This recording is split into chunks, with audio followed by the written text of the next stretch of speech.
Selamat pagi, salam sejahtera untuk kita semua.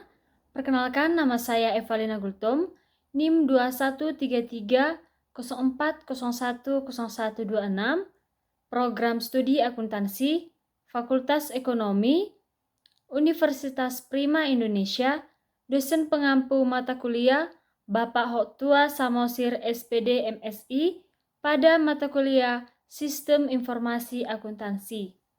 Di video kali ini, saya akan mempresentasikan tentang topik pertemuan kedua kami dengan judul besar Metodologi Pengembangan Sistem Informasi.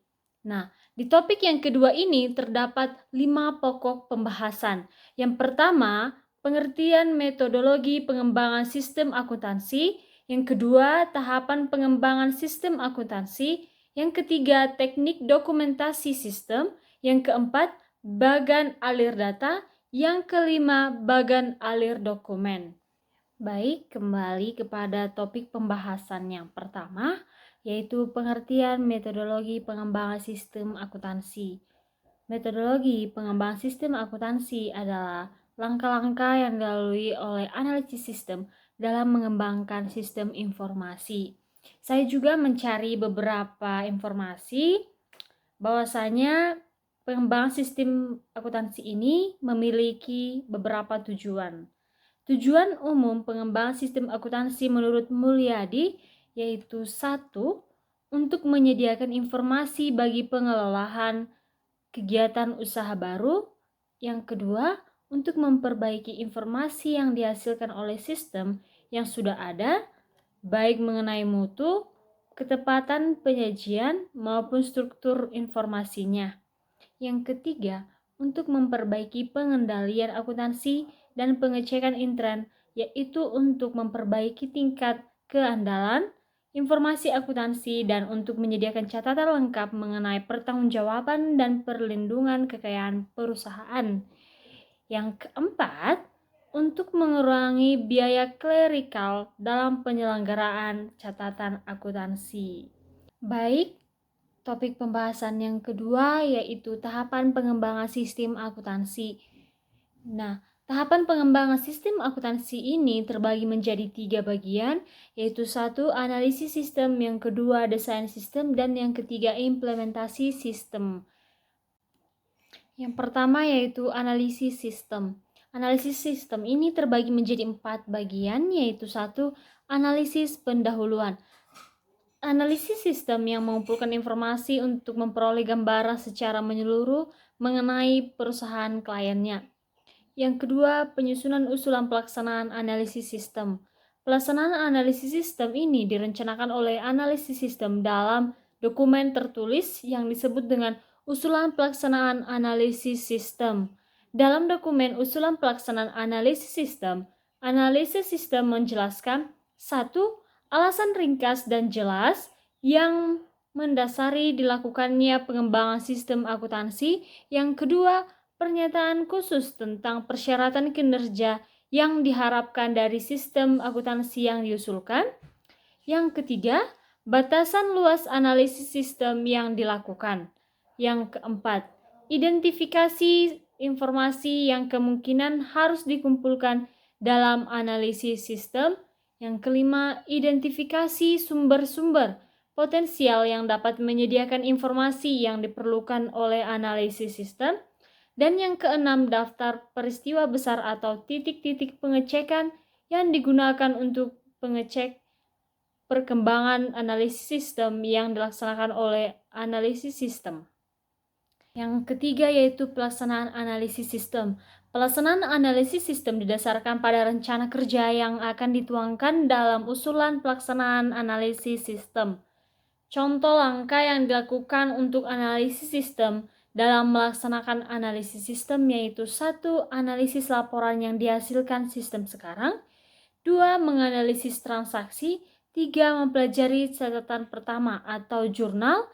Yang keempat, mempelajari catatan terakhir atau buku besar dan buku pembantu. Isi laporan hasil analisis meliputi 1. Pernyataan kembali alasan yang mendasari dan luas menganalisis sistem yang dilaksanakan oleh analisis sistem. 2. Daftar masalah besar yang ditemukan dalam analisis sistem. Yang ketiga, suatu pernyataan persyaratan informasi yang diperlukan oleh pemakai informasi. Yang keempat, suatu pernyataan tentang asumsi penting yang dibuat oleh analisis sistem selama melaksanakan analisis sistem. Yang kelima, suatu proyeksi sumber daya yang diperlukan serta biaya yang dibutuhkan dalam perancangan sistem akuntansi yang baru. Dan yang keenam, rekomendasi yang bersangkutan dengan sistem yang diusulkan atau persyaratan-persyaratan yang harus dipenuhi oleh sistem yang diusulkan tersebut. Tahap yang kedua yaitu desain sistem. Tahap desain sistem dapat dibagi menjadi 6, yaitu 1. Desain sistem secara garis besar. Yang kedua, penyusunan usulan desain sistem secara garis besar. Ketiga, evaluasi sistem. Keempat, penyusunan laporan final desain sistem secara garis besar. Yang kelima, desain sistem secara rinci. Dan yang keenam, penyusunan laporan final desain sistem secara rinci. Baik, tahapan yang ketiga yaitu implementasi sistem.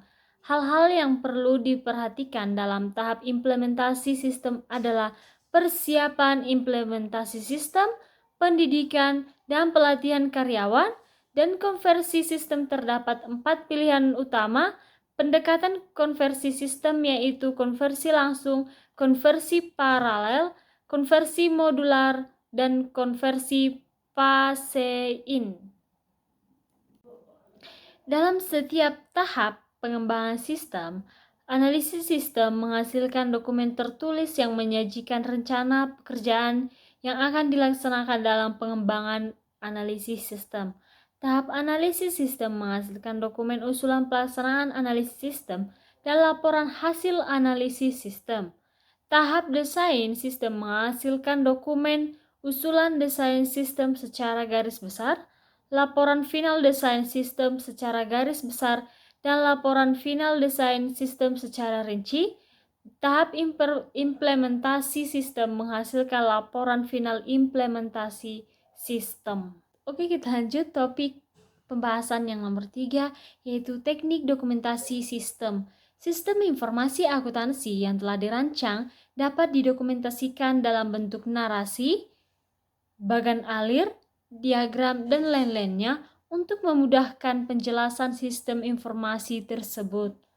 Teknik dokumentasi yang dibahas adalah bagan alir data atau data flow diagram dan bagan alir dokumen atau dokumen flowchart untuk menggambarkan sistem informasi dengan bagan alir data dan bagan alir dokumen. Analisis sistem menggunakan simbol-simbol standar. Baik, kita lanjut topik pembahasan yang keempat, yaitu bagan alir data. Bagan alir data adalah suatu model yang menggambarkan aliran data dan proses untuk mengolah data dalam suatu sistem.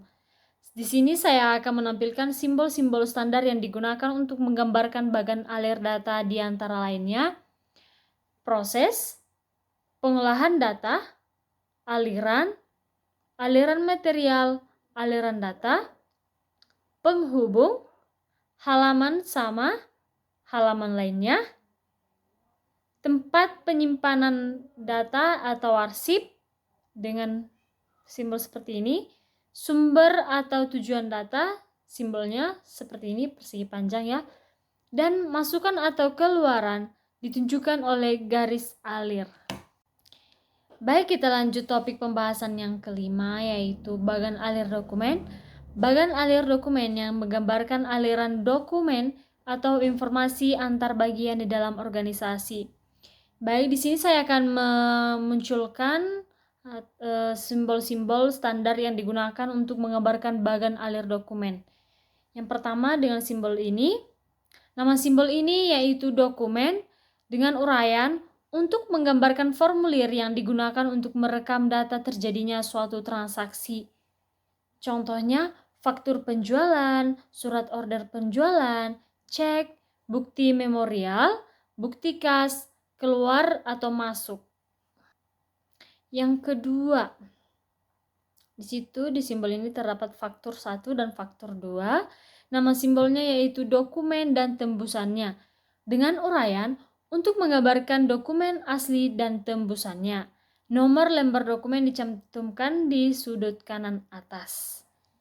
Yang ketiga yaitu seperti simbol surat 2, SOP 2, faktur 2 penjualan. Ini dengan nama simbol berbagai dokumen. Dengan uraian untuk menggambarkan berbagai jenis dokumen yang digabungkan di dalam satu paket. Terus kita lanjut di simbol yang nomor 4 seperti di gambar dengan nama simbol yaitu catatan. Uraiannya yaitu untuk menggambarkan catatan akuntansi yang digunakan untuk mencatat data dari dokumen atau formulir. Contohnya yaitu jurnal, buku pembantu, dan buku besar. Baik, kita lanjut dengan simbol yang kelima seperti di gambar yaitu berbentuk lingkaran ya. Ini nama simbolnya yaitu penghubung pada halaman yang sama. Dengan uraian untuk menggambarkan bagan alir arus dokumen dibuat mengalir dari atas ke bawah dan dari kiri ke kanan. Yang simbol keenam yaitu seperti di gambar dengan uraian akhir arus dokumen dan mengarahkan pembaca ke simbol penghubung halaman yang sama yang bernomor. Terus yang simbol ketujuh yaitu awal arus dokumen yang berasal dari simbol penghubung dalam halaman yang sama yang bernomor seperti yang tercantum di dalam simbol tersebut. Yang kedelapan yaitu nama simbolnya penghubung pada halaman yang berbeda dengan uraian jika untuk menggambarkan bagan alir suatu sistem akuntansi diperlukan lebih dari satu halaman. Simbol ini digunakan untuk menunjukkan kemana dan bagaimana bagan alir terkait satu bagan dengan bagan lainnya. Kita lanjut lagi simbolnya dengan nama simbol kegiatan manual untuk menggambarkan kegiatan manual. Contohnya menerima order dari pembeli, mengisi formulir, membandingkan dan memeriksa berbagai jenis kegiatan klerikal lainnya. Kita lanjut simbol yang berikutnya dengan nama simbol keterangan komentar. Memungkinkan ahli sistem menambahkan keterangan untuk memperjelas pesan yang disampaikan dalam bagan alir. Simbol yang berikutnya dengan nama simbol arsip sementara. Arsip sementara untuk menunjukkan tempat penyimpanan dokumen sementara, artinya dokumen ini akan diambil kembali untuk keperluan pengolahan lebih lanjut seperti lemari arsip dan kotak arsip. Untuk menunjukkan urutan pengarsipan dokumen digunakan simbol A menurut abjad, N menurut nomor urut, dan T menurut tanggal. Simbol berikutnya dengan nama simbol yaitu arsip permanen. Simbol ini digunakan untuk menggambarkan arsip permanen yang merupakan penyimpanan dokumen yang tidak akan diproses lagi dalam sistem akuntansi. Lanjut simbol berikutnya yaitu online computer process, yaitu menggambarkan pengolahan data dengan komputer secara online. Nama program ditulis di dalam simbol. Lanjut lagi, simbol berikutnya yaitu keying menggambarkan pemasukan data ke dalam komputer melalui online terminal. Lanjut simbol berikutnya yaitu pita magnetik. Pita magnetik menggambarkan arsip komputer yang berbentuk pita magnetik. Nama arsip ditulis di dalam simbol. Lanjut, simbol berikutnya yaitu online storage menggambarkan arsip komputer yang berbentuk online atau di dalam memori komputer. Berikutnya dengan nama simbol yaitu keputusan menggambarkan keputusan yang harus dibuat di dalam proses pengolahan data. Keputusan yang dibuat ditulis di dalam simbol. Lanjut simbol berikutnya. Oke.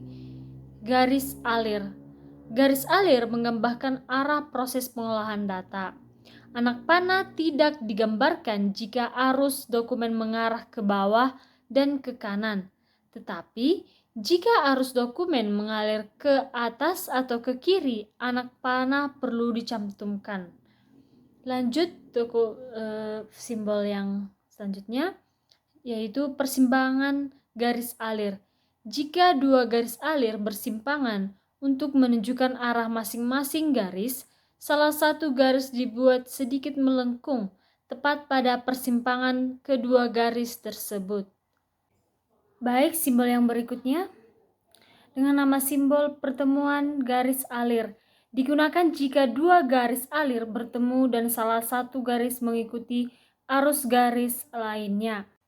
Simbol yang berikutnya yaitu mulai atau berakhir untuk menggambarkan awal dan akhir suatu sistem akuntansi. Yang simbol berikutnya yaitu masuk ke sistem. Karena kegiatan di luar sistem tidak perlu digambarkan dalam bagan alir, maka diperlukan simbol untuk menggambarkan masuk ke dalam sistem yang digambarkan dalam bagan alir. Baik, simbol yang terakhir ke sistem penjualan dengan nama simbol yaitu keluar ke sistem lain. Karena kegiatan luar sistem tidak perlu digambarkan dalam bagan alir, maka diperlukan simbol untuk menggambarkan masuk ke sistem yang digambarkan dalam bagan alir. Baik, demikian video presentasi yang bisa saya buat sebagai tugas sistem informasi akuntansi topik kedua. Silahkan tunggu video saya selanjutnya. Terima kasih.